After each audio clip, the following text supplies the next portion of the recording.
Hello everyone, welcome back to my new video.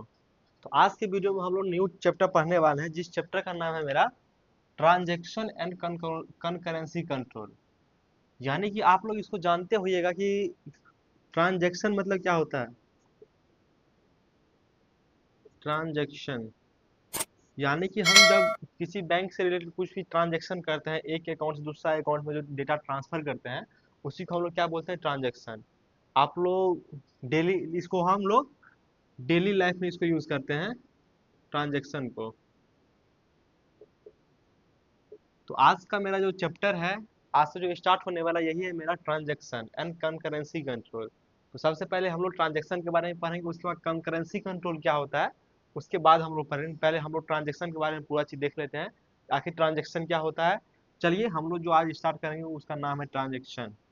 तो देखिए transaction क्या होता है उसको हम अच्छा से पहले समझते हैं। यहाँ पे देखिए ट्रांजैक्शन का कॉन्सेप्ट क्या है।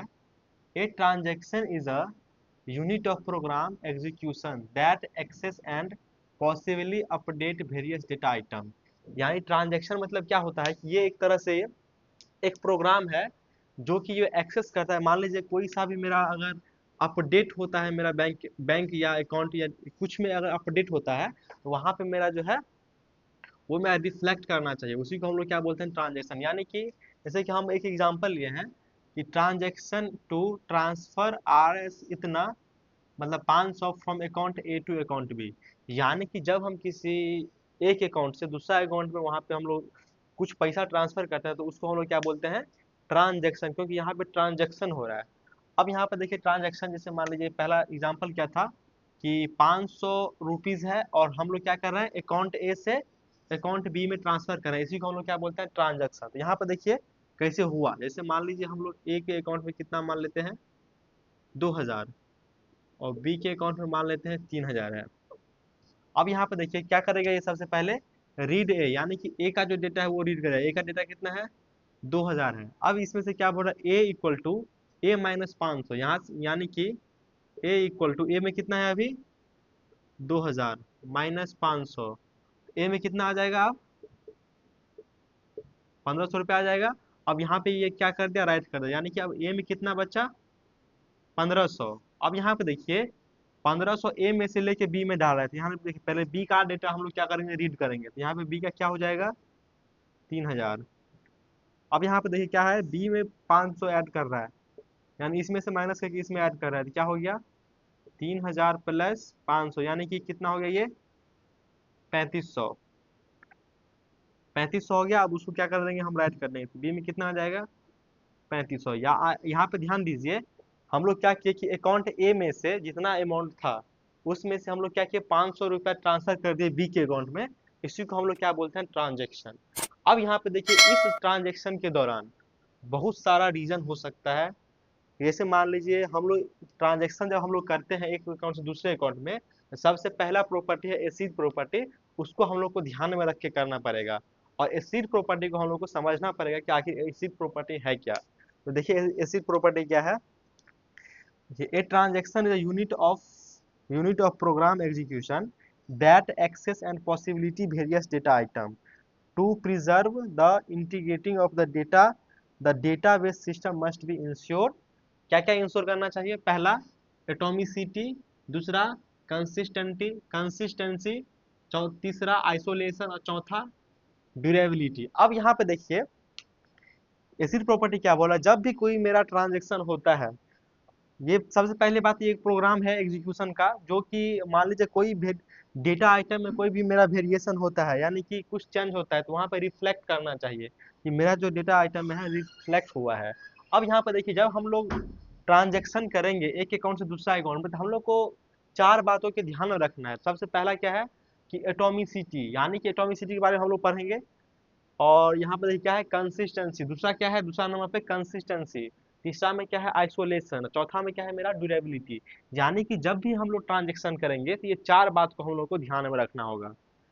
अगर मान लीजिए इस चार बात में से अगर एक भी बात मेरा गलत होगा तो ट्रांजेक्शन मेरा क्या होगा, फेल हो जाएगा। तो उसी के बारे में हम लोग आज देखने वाले हैं कि मान लीजिए जब भी कोई ट्रांजेक्शन होता है अकाउंट ए से अकाउंट बी में, तो वहाँ पे हम लोग को चार बात का ध्यान रखना होगा। सबसे पहला क्या है, एटोमिसिटी, सेकंड में क्या है, कंसिस्टेंसी, और थर्ड में क्या है आइसोलेशन, और फोर्थ में क्या है मेरा ड्यूरेबिलिटी। तो सबसे पहले आज जो हम लोग पढ़ने वाले हैं एटॉमिसिटी के बारे में कि एटॉमिसिटी क्या होता है। तो चलिए देखते हैं कि एटॉमिसिटी क्या होता है।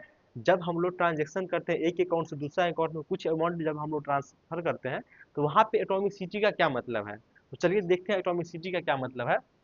यहाँ पर देखिए क्या बोला एटॉमिसिटी का मतलब, either execution all operation of the transaction successfully और नेवर फ्रॉम देम, यानी फुल और नन। यानी कि यहाँ ड्यूरेबिलिटी का क्या, एटॉमिसिटी का क्या मतलब है, जैसे मान लीजिए हम ट्रांजेक्शन किए किसी एक अकाउंट से दूसरा अकाउंट में, जब लोग हम लोग ट्रांसफर ट्रांजेक्शन करते हैं या तो वो सक्सेसफुली कंप्लीट हो जाना चाहिए या कुछ भी नहीं होना चाहिए, एक भी ऑपरेशन मेरा उसमें एग्जीक्यूट नहीं करना चाहिए, उसी को हम लोग क्या बोलते हैं एटॉमिसिटी।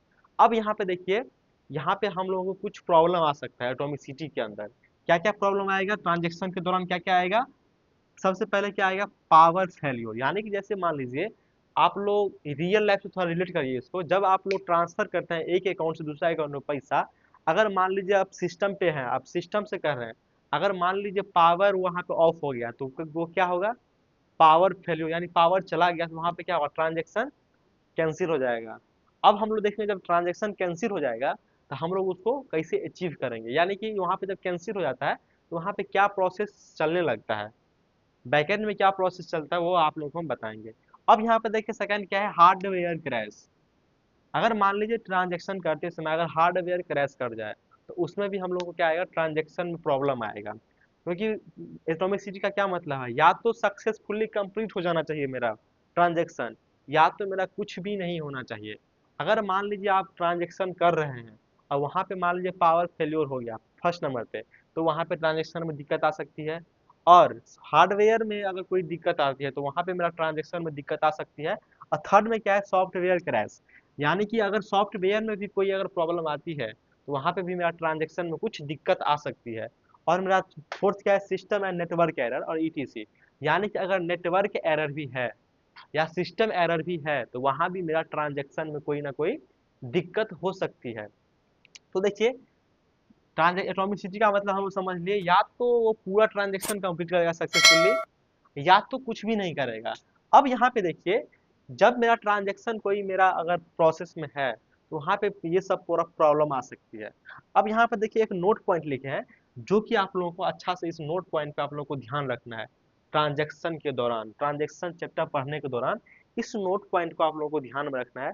नोट पॉइंट क्या है, if a transaction is a failed, ये क्या बोला अगर मेरा ट्रांजेक्शन फेल होता है बिफोर कमिट, यानी कमिट से पहले।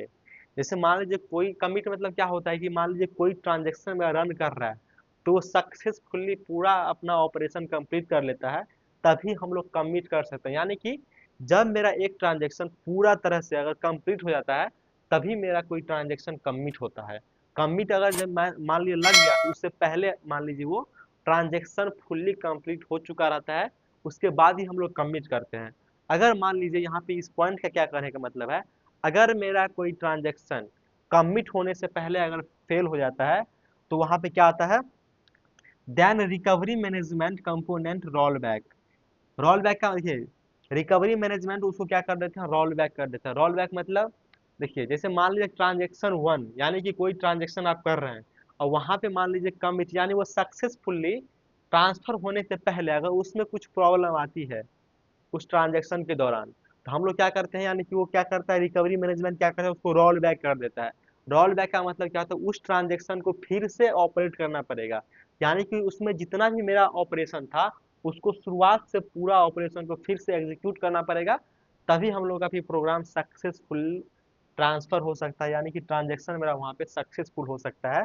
क्या बोल रहा है undo all modification of the transaction, यानी कि जितना भी मेरा मॉडिफिकेशन हुआ होगा उस ट्रांजेक्शन के अंदर सबको क्या करेगा मॉडिफाई कर देगा। यानी कि जो भी मेरा मॉडिफाई हुआ जैसे मान लीजिए यहाँ पे इस पे थोड़ा ध्यान दीजिए, यहाँ पे क्या है रीड ए और इसमें क्या किया 500 माइनस किया, अब क्या कर दिया मान लीजिए यहाँ पे राइट करने से पहले इस बीच के दौरान मान लीजिए अगर मेरा कोई फेल हो जाता है तो राइट तो हुआ नहीं है लेकिन माइनस हो गया था।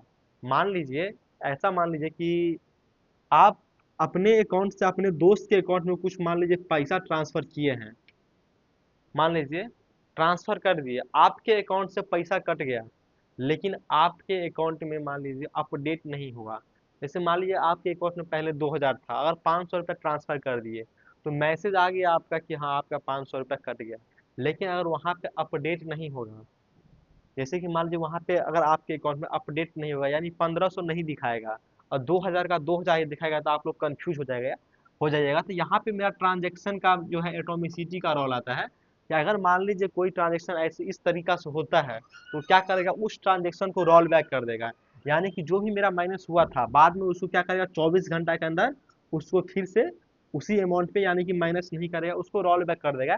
यानी ये जो अपडेशन हुआ था उसको क्या कर देगा, कैंसिल कर देगा। और फिर से वही ट्रांजेक्शन को मान लीजिए वही ट्रांजेक्शन फिर से करना है तो उस चीज़ को फिर से दोहराएगा। तो चलिए आज के वीडियो में हम लोग देखे हैं कि एटॉमिसिटी क्या होता है और ना ट्रांजेक्शन क्या होता है। और नेक्स्ट वीडियो में हम लोग जो देखने वाले हैं वो होगा मेरा कंसिस्टेंसी, यानी कि ट्रांजेक्शन के दौरान ये कंसिस्टेंसी वर्ड क्या है। देखिए ब्रीफली में हम लोग आप लोगों को समझा दे रहे हैं कि कंसिस्टेंसी का मतलब क्या होता है। जैसे मान लीजिए हम क्या करेंगे, किसी एक अकाउंट से किसी दूसरे अकाउंट में अगर हम डेटा डालेंगे यानी कि पैसा डालेंगे, यानी कि मान लीजिए आपके अकाउंट में 5000 रुपये है और मेरे अकाउंट में 4000 है। अगर मान लीजिए हम आपके अकाउंट में अगर मान लीजिए अपने अकाउंट से 500 रुपये आपको दिए, तो देखिए ट्रांजैक्शन समाप्त होने के बाद जितना अमाउंट दोनों का होगा उसको ऐड करने के बाद, और जो पहले हम मेरे पास था और आपके पास था उस दोनों के ऐड करने के बाद अगर इक्वल आ जाता है तो उसको हम लोग क्या बोलेंगे, कंसिस्टेंट ये प्रोग्राम है। तो चलिए नेक्स्ट वीडियो जो मेरा रहेगा कंसिस्टेंसी के ऊपर रहेगा। तो आज के वीडियो में इतना ही, मिलते हैं नेक्स्ट वीडियो में। Thank you.